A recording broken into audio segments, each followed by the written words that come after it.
Marche. J'espère que vous allez bien. C'est encore Elsie. Bonne année, c'est Yanni. Annie, Nous sommes en 2025. ouais, pour la première meilleurs émission vœux. de l'année. Vraiment que Dieu vous bénisse, que Dieu vous garde, que Dieu vous protège tout au long de l'année. Yes. C'est justement avec une émission d'encouragement que nous allons décider de commencer l'année, vraiment pour parler. Alors, on peut commencer l'année dans toutes sortes de circonstances. Il y en a pour qui c'était très joyeux, très festif. Ben, nous bénissons le Seigneur pour ça. Amen. Mais il y en a peut-être qui ont l'impression de couler sous le poids des choses trop compliquées depuis des On années. bénit le Seigneur On aussi. bénit aussi le Parce qu'on Seigneur n'est parce pas qu'en toute dépourvu. chose, on le bénit. Il a une parole. Et c'est justement parce qu'il a une parole que nous sommes là Yes. encore ce matin. Yes. Et nous voulons aujourd'hui parler à toute personne qui peut-être se sent découragée. Peut-être vous avez essayé beaucoup de choses. Vous avez essayé de vous motiver. Vous avez essayé de lire. Vous avez essayé le développement personnel. Vous avez essayé beaucoup de choses. Vous n'en pouvez juste plus. Vous êtes fatigué, vous êtes épuisé. On vous a encouragé dans les émissions précédentes à repasser les bontés de l'Éternel. Mais vous avez l'impression que même là, vous êtes là. Et aujourd'hui, c'est de ça que nous allons parler en regardant dans le texte d'Ézéchiel. Yes. Alors, je vais demander à Maman Annie de lire Ézéchiel au chapitre 37. Si vous avez votre Bible avec vous, vous pouvez mettre la vidéo, la pause sur la vidéo et le lire avec nous. Yeah. Donc, je vais lire Ézéchiel 37 Oui, dans la version 8 secondes. oui. La main de l'Éternel fut sur moi, et l'Éternel me transporta en esprit et me déposa dans le milieu d'une vallée remplie d'ossements. Il me fit passer auprès d'eux, tout autour, et voici, ils étaient fort nombreux à la surface de la vallée, et ils étaient complètement secs. Amen. Il me dit, Fils de l'homme, ces os pourront-ils revivre? Ah. Il répond, Seigneur éternel, tu le sais. Amen. Donc là, on va s'arrêter d'abord à ce premier niveau. Comme on dit, Dieu amène son prophète pour voir qu'est-ce qui se passe. C'était une image qu'il donnait. C'était pas forcément les os brisés. Même si peut-être vos os sont brisés, c'est la situation peut-être qui vous trouble. Mais il montrait au prophète l'état interne du peuple. Yeah. Comment le cœur était meurtri. Pour juste mettre les choses en contexte, les Israélites étaient en déportation à Babylone.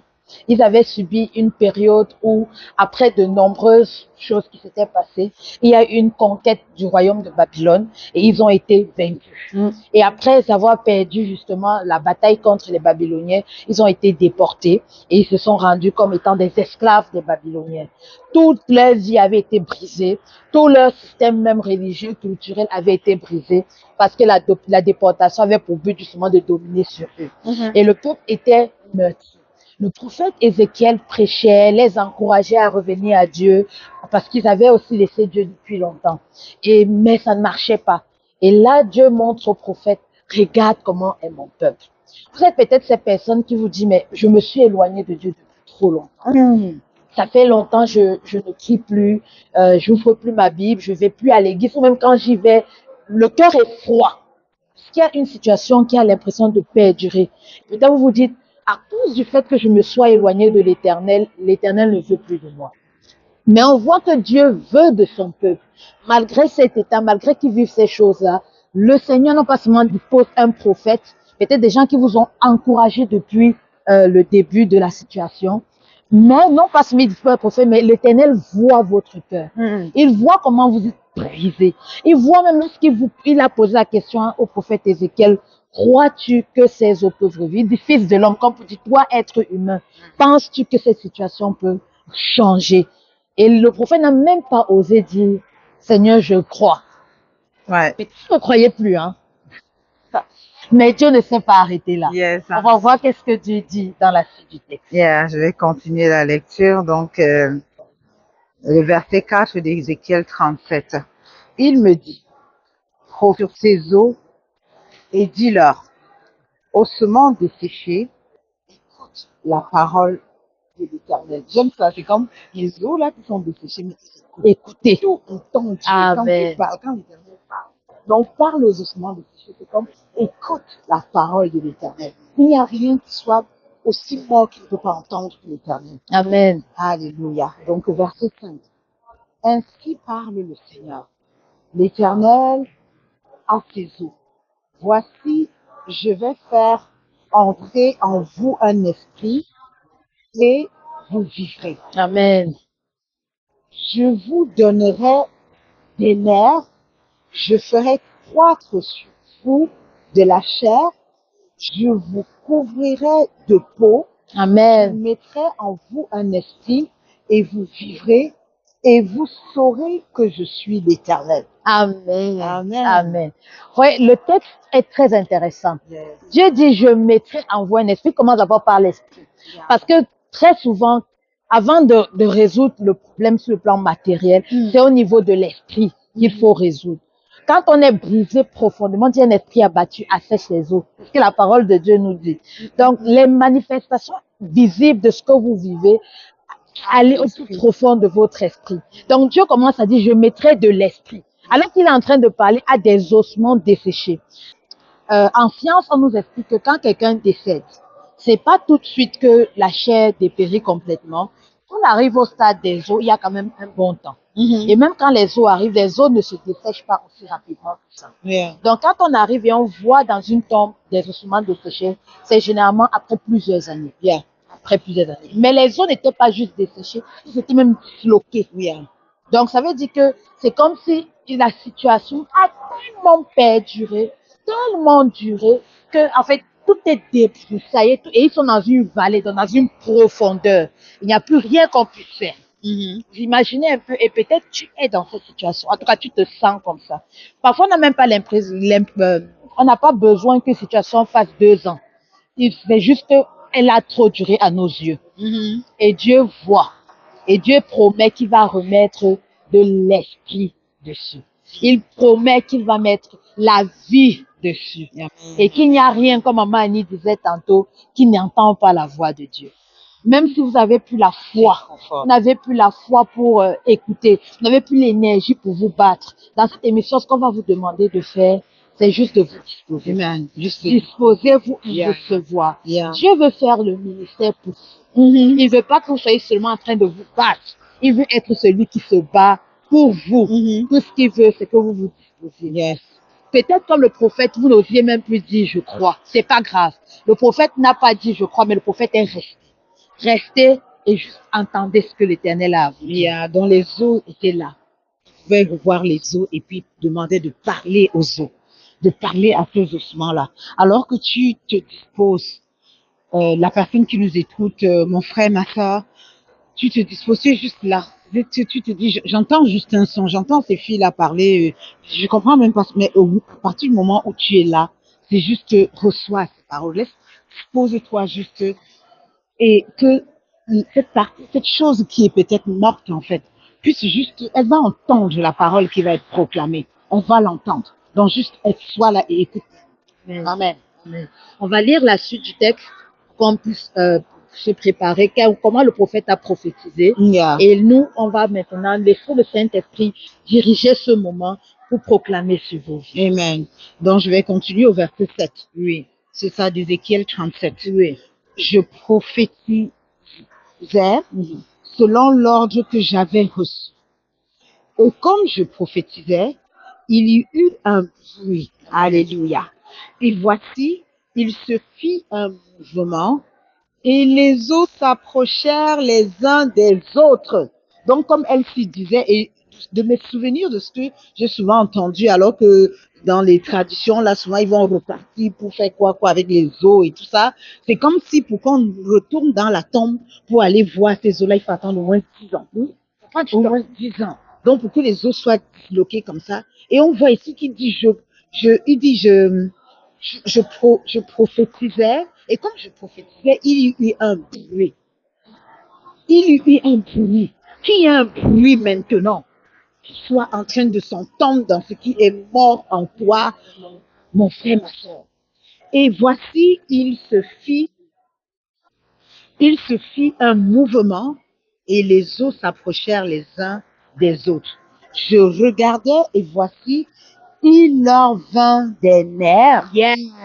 la chair crue, et la peau les couvrit par-dessus, mais il n'y avait point en eux d'esprit. On s'arrêtera d'abord là, à Yeah. ce niveau. On va proclamer la réparation. On va proclamer, Seigneur Saint-Esprit, nous te bénissons et nous te rendons grâce. Amen. Nous disons que tu es grand, que tu es élevé. Il n'y a rien qui soit impossible. Non. À nos yeux, peut-être la situation semble énorme. À nos yeux, elle semble immense. Mais alors que tu as demandé à ton serviteur, le prophète Ézéchiel, de prophétiser, alors nous déclarons sur la vie de ceux qui nous écoutons ta vie. Maintenant, il y a un bruit. Situation, quel que soit le nom dont tu t'appelles, nous venons proclamer le nom de Jésus sur cette situation. Nous venons élever le nom de Jésus. Élever Jésus. Jésus est plus grand que tout. Alors la mention du nom de Jésus, tout genou fléchit, toute langue confesse. Situation, tu lâches prise maintenant dans le nom de Jésus. Si tu t'appelles maladie, nous t'ordonnons dans le nom de Jésus de lâcher prise maintenant. Si tu t'appelles dépression, nous t'ordonnons de lâcher la vie de ces personnes. Si tu t'appelles le découragement, nous t'ordonnons de lâcher prise. L'esprit de vie vient maintenant. Si tu t'appelles difficulté d'enfantement, nous t'ordonnons de lâcher prise dans le nom de Jésus. Si tu t'appelles célibat chronique, nous t'ordonnons de lâcher prise au nom de Jésus. Si tu t'appelles difficulté, trouble familial, nous t'ordonnons de lâcher prise dans le nom de Jésus. Si tu t'appelles chômage chronique, nous t'ordonnons de lâcher prise maintenant dans le nom de Jésus. Tout ce qui est disloqué, tout ce qui est brisé, tout ce qui est séparé. Nous parlons des couples dont le mari est d'un côté, la femme est de l'autre côté. La situation a tellement perduré qu'on ne pense même plus qu'ils puissent se remettre ensemble. Alors qu'il y a un bruit, il y a un bruit maintenant dans le nom de Jésus. Et les os se recollent, les nouvelles pensées changent, la manière de voir l'un et l'autre change dans le nom de Jésus. Tu t'appelles projet qui brûle dans le cœur de mon frère et de ma sœur. Depuis qu'il essaye, il ne trouve pas la force d'avancer. Nous commandons maintenant dans le nom de Jésus à tout ce qu'il te faut, à tout ce qu'il vous faut pour que ce projet voie le jour, pour que ce projet évolue. Tu t'appelles difficulté administrative, nous demandons la faveur des autorités. L'Éternel adoucit les cœurs des autorités en votre faveur. Tu t'appelles difficulté relationnelle, nous appelons la faveur, selon qu'il est écrit, sera béni dans la ville comme dans les champs. Tu t'appelles vol, nous commandons à l'esprit de vol de lâcher prise, à une barrière de protection, de revenir autour de vos champs. Tu t'appelles endurcissement de cœur, nous commandons dans le nom de Jésus que cet endurcissement lâche prise. Qu'il y ait un rafraîchissement dans l'esprit, qu'il y ait un rafraîchissement dans l'esprit, un esprit qui reprend feu et un esprit qui reprend vie maintenant, alors qu'on s'est refroidi spirituellement, alors que peut-être t'as plus d'intimité avec le Seigneur, t'as perdu le goût, ta flamme à la vie spirituelle. Nous prophétisons une huile maintenant au nom de Jésus, une huile qui vient raviver le feu, qui vient raviver le feu de l'esprit et vous pousse encore à vous disposer et à aimer et à chercher Dieu. Au nom de Jésus, tu reprends vie, tu reprends ta vie spirituelle, ta vie spirituelle, reviens. Seigneur, tu reviens au premier amour que tu as eu auparavant avec le Seigneur au nom de Jésus. Amen. Amen. Amen. Alors que le prophète continue, alors qu'il dit que le corps s'est reformé, peut-être les relations ont recommencé à renaître. Avec ton fils, vous ne vous parliez plus, vous avez recommencé à vous parler. Mais il n'y avait pas de vie. Vous avez l'impression que c'est toujours un peu difficile. Il y a toujours quelque chose qui vous manque. Le Seigneur ne s'est pas arrêté là. Voyons qu'est-ce que le Seigneur dit au prophète. Donc, on est au verset 10. Oui. C'est ça.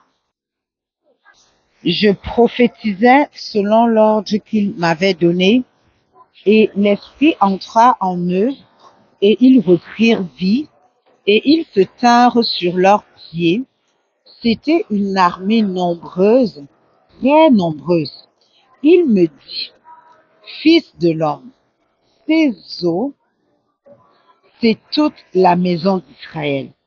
Voici, ils disent, nos eaux sont desséchées, notre espérance est détruite, nous sommes perdus.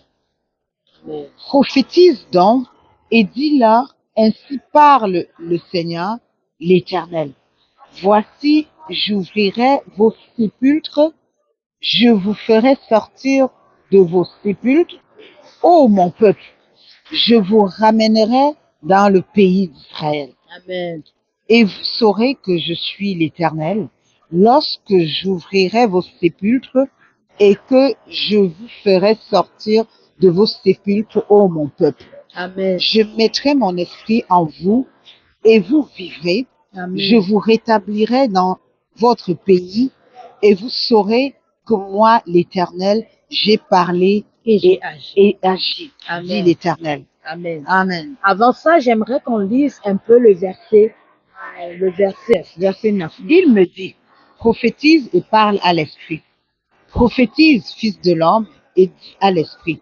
Ainsi parle le Seigneur, l'Éternel. Esprit, viens des quatre vents, souffle sur ces morts et qu'ils reviennent. Amen. Amen. Donc, on voit la promesse que Dieu est en train de faire à son peuple. Mm. Le Seigneur commande à l'esprit des quatre vents, c'est-à-dire de reprendre tout ce qui manque de toutes les directions. Peu importe où le dossier est bloqué, peu importe où il manque quelque chose, l'affection qui manque, le regard nouveau qui manque. Je ne sais pas qu'est-ce qui vous manque. Le Seigneur commande à l'esprit des quatre. Il va non pas seulement rétablir la situation, mais il va vous rétablir en Israël. Israël, c'est une image. C'est la terre promise que Dieu vous a donnée. Il va vous rétablir dans votre droit. Ce qui vous a manqué, recevez maintenant. Alors nous commandons selon l'obéissance de la parole. Esprit des quatre vents, dans le nom de Jésus-Christ. Nous commandons, nous appelons l'esprit des quatre vents, le Saint-Esprit, précieux Saint-Esprit, tu connais tout ce dont ton peuple a besoin. Nous t'envoyons, nous te déversons dans le nom de Jésus. Maintenant, tu souffles sur toutes ces situations et ces morts reprennent vie. Tu souffles sur toutes ces situations et la vie prend sa place. Quand tu es là, c'est la vie. Amen. Les maladies disparaissent. Amen. Les difficultés administratives fléchissent le genou. Les difficultés relationnelles fléchissent devant toi. La vie de foi, la vie, l'amour, le premier amour revit. Toi qui es l'esprit de crainte de l'Éternel, esprit précieux, esprit glorieux, toi qui glorifies Jésus, viens glorifier Jésus dans cette situation, dans le nom de Jésus. Amen. Amen. Merci. Amen. Amen. Amen. Alors nous, espérons que ça vous a béni et nous prions, gardez cela.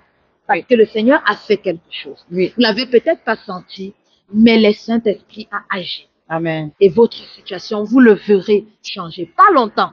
Oui. Dans quelques Vous pouvez réécouter. Réécouter. Parfois, on peut commencer alors qu'on est tellement à terre et tout écouter un message comme ça, on est comme, mais revenez, restez là. Réécoutez encore au fur et à mesure qu'on réécoute. On est encore plus que jamais disposé et ça vient encore mettre de l'huile. Et la vie vient. On voit ici que quand le prophète a prophétisé, il fallait qu'il parle. Et ça se fait que vous commencez à parler aussi vous-même jusqu'à ce que vous voyez les choses changer. Amen. Que la main de grâce et de faveur de Dieu soit sur vous et vous donne ce courage de persévérer jusqu'à voir ce que l'Éternel a voulu pour vous se manifester dans vos vies au nom de Jésus. Soyez bénis. Amen. Amen. Vous êtes une armée de l'Éternel. On se dit à la prochaine. Amen. Une autre émission Lève ton image.